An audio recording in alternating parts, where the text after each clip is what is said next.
नमस्कार, आप देख रहे हैं न्यूज़ ग्राउंड जीरो। मैं हूं पंकज सोनी और इस समय मेरे साथ जो लोग हैं ये आउटसोर्स से जुड़े हुए कर्मचारी हैं। तो ये बिजली विभाग के सारे आउटसोर्स के कर्मचारी हैं और आज ये यहाँ परमानेंसी की मांग को लेके अपने साथ जो परेशानियाँ हो रही हैं, इनका जो जीवन चलाने में मुश्किलें आ रही हैं, उसको लेके यहाँ खड़े हैं, ज्ञापन सौंपने आए हैं। मेरे साथ मनोज भार्गव है, इसके प्रदेश अध्यक्ष हैं, प्रदेश संयोजक कहलाते हैं। उनसे हम बात करेंगे कि जो आउटसोर्स के कर्मचारी हैं उन्हें क्या दिक्कत है और किस तरीके से उनकी परेशानी हल हो सकती है। मनोज जी बताइए। इन दिनों जो निजीकरण की बयार आई हुई है, वो निजीकरण में एफिशिएंसी बढ़ाना ये केवल बहाना है। इसका जो असली उद्देश्य है वो बिजली कंपनी निशाना है। उस निशाने के कारण हमारे साथियों के चेहरे पर, माथे पर चिंता की लकीरें हैं। उनका भविष्य भंवर में है, उनका भविष्य डगमगा रहा है। उनको ये लग रहा है कि अगर ये निजीकरण हो गया तो आउटसोर्स और संविदा के कर्मचारी छटनी के माध्यम से नौकरी से बाहर हो जाएंगे। हमारा आज पूरे मध्य प्रदेश में ज्ञापन देने का जो अभियान है, उसमें हमने मुख्यमंत्री को संबोधित ज्ञापन अभी थोड़ी देर पहले माननीय कलेक्टर सागर के माध्यम से दिया है। उनसे आग्रह किया है कि माननीय मुख्यमंत्री जी को आगे आकर आश्वस्त करना चाहिए कि हम आउटसोर्स के कर्मचारियों को, संविदा कर्मचारियों को सुरक्षित रोजगार देंगे। किसी कर्मचारी को 60 साल की उम्र तक नौकरी से हटाया नहीं जाएगा और उनको केंद्र के समान आउटसोर्स के कर्मचारियों के बराबर वेतन देने की व्यवस्था की जाएगी। जब आप केंद्र की, सेंट्रल की नीतियां मध्य प्रदेश में थोपते जा रहे हैं, तो आप मध्य प्रदेश के बिजली आउटसोर्स कर्मचारियों को केंद्र के आउटसोर्स कर्मचारियों के वेतन क्यों नहीं सौंपना चाहते। हमारा पड़ोसी राज्य गुजरात में आउटसोर्सिंग व्यवस्था मात्र 2% है, 98% वहाँ नियमित प्रणाली से कामकाज कराए जाने का प्रावधान है। मध्य प्रदेश में जस्ट अपोजिट स्थिति है, उल्टी स्थिति है। यहाँ मात्र 2 से 5% जो है वो रेगुलर व्यवस्था चल रही है, बाकी शेष 90% व्यवस्था आउटसोर्सिंग है। हमारा ये आग्रह है कि इसके कारण शोषण बढ़ रहा है। आत्मनिर्भर अभियान जो चल रहा है उसकी वो ढोल में पोल ना निकले, बल्कि वो आत्मनिर्भर अभियान हमारे आउटसोर्स के कर्मचारियों में झलकना चाहिए। उनको आप बिचौलियों से मुक्त कराएं, जैसा माननीय मुख्यमंत्री जी ने मुख्यमंत्री बनने के बाद वादा किया था। वे बिचौलियों से मुक्त कराकर, ठेकेदारी प्रथा से मुक्त कराकर बिजली कंपनी से सीधे वेतन दिलाने का प्रबंध करें, सुरक्षित रोजगार दें। और जो लड़के मर जाते हैं उनको जो है संविदा पद पर नियुक्ति दी जाए। साप्ताहिक अवकाश जो छीन लिए जाते हैं, साप्ताहिक अवकाश हमारे कर्मचारियों को नहीं दिए जा रहे हैं, वो दिए जाएं। आपको ऊर्जा मंत्री ने तो कहा था कि 1 महीने में ये सब हम ठीक कर देंगे, क्या हुआ उसका? माननीय ऊर्जा मंत्री जी के साथ हमारी जब 23 अगस्त को बैठक हुई थी तो उन्होंने हमें ये आश्वस्त किया था कि प्राण जाए पर वचन नहीं जाए। हम 1 माह में आपकी समस्याओं का निराकरण कर देंगे। 1 महीना बीत चुका है, 1 महीना 2 दिन होने को आ रहे हैं, लेकिन अभी तक किसी भी प्रकार का आउटसोर्स के कर्मचारियों की जो हमारी 18 सूत्री मांगें थी, उन पर किसी भी प्रकार का कोई आदेश या निराकरण नहीं निकला है। इसके कारण आज हम विवश होकर है ना जो ज्ञापन दे रहे हैं। इसके बाद 27 तारीख से आपकी संख्या क्या है आउटसोर्स के कर्मचारियों की एमपीवी में, और आप लोग जो एक अनिश्चितकालीन हड़ताल की बात कर रहे हैं वो कब से करेंगे? देखिए, हम आगामी 27 तारीख से अनिश्चितकालीन आंदोलन 27 सितंबर से करने जा रहे हैं। हमारे पूरे मध्य प्रदेश में बिजली आउटसोर्स कर्मचारियों की संख्या 35,000 है।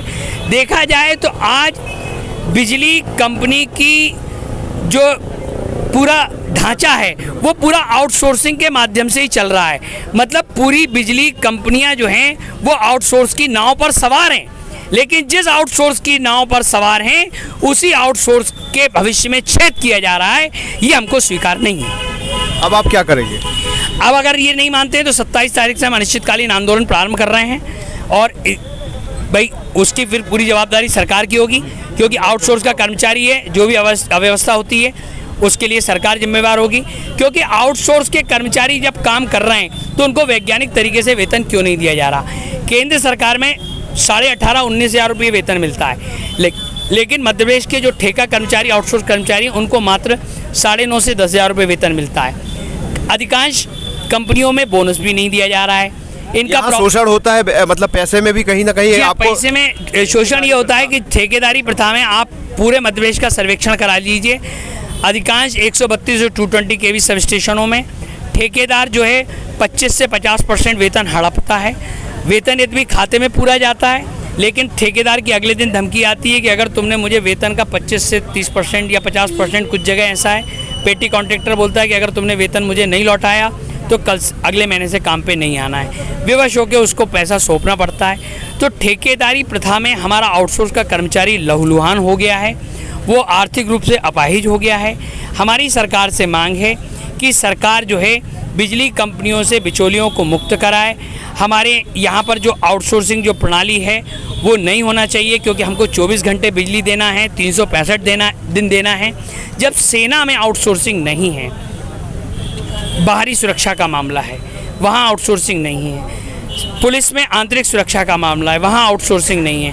तो बिजली वाला जो सेक्टर है, बिजली सेक्टर में भी आंतरिक और बाहरी सुरक्षा के समान प्रदेश को उजाला देने की, आपातकालीन व्यवस्था को देने की, जोखिमपूर्ण काम करने की पूरी जवाबदारी है। 365 दिन काम करना है, 24 घंटे करना है। तो जब पुलिस सेना में आउटसोर्सिंग नहीं है तो बिजली क्षेत्र से आउटसोर्सिंग मुक्त कराया जाए। और हमारी जो नई पीढ़ी के नौजवान हैं जिन्होंने अपने उम्र का काफ़ी समय है ना बिजली कंपनी में झोंक दिया है, लगा दिया है, उनको वैज्ञानिक तरीके से सेंट्रल के आउटसोर्स के बराबर वेतन दिया जाए और इनके लिए सरकार छोटे पद सृजित कर ले।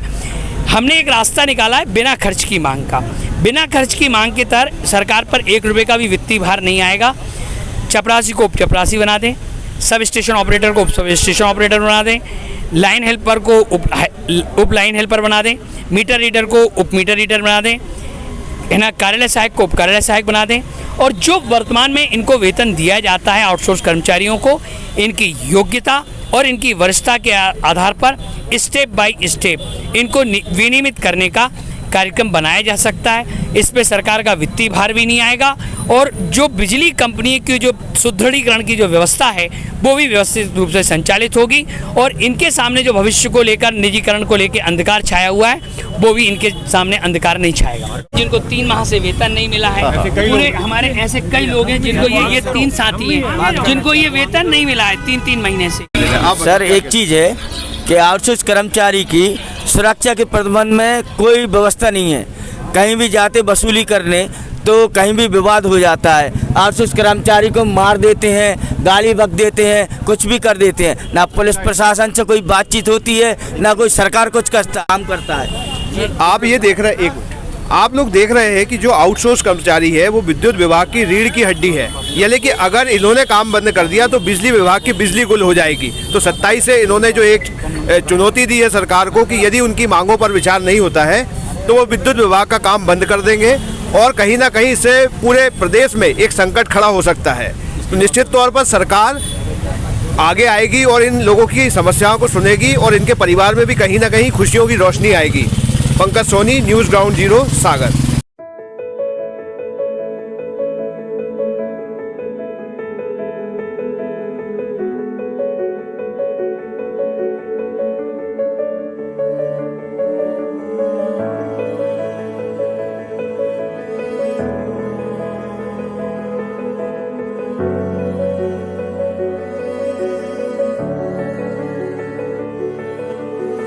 शहर से बाहर जाने के लिए 1 वे टैक्सी चाहिए या लोकल सिटी के लिए कैब या फिर एयरपोर्ट पे ड्रॉप की हो जरूरत? चुनिए अपनी पसंद की कैब और पाइए बेस्ट ऑफर्स के साथ मोस्ट कंफर्टेबल व सेफ राइड सिर्फ और सिर्फ MP कैब पर। आज ही गूगल प्ले स्टोर से MP कैब की एंड्रॉइड ऐप डाउनलोड करें या विजिट करें www.mpcab.in और बुक करें अपनी राइड।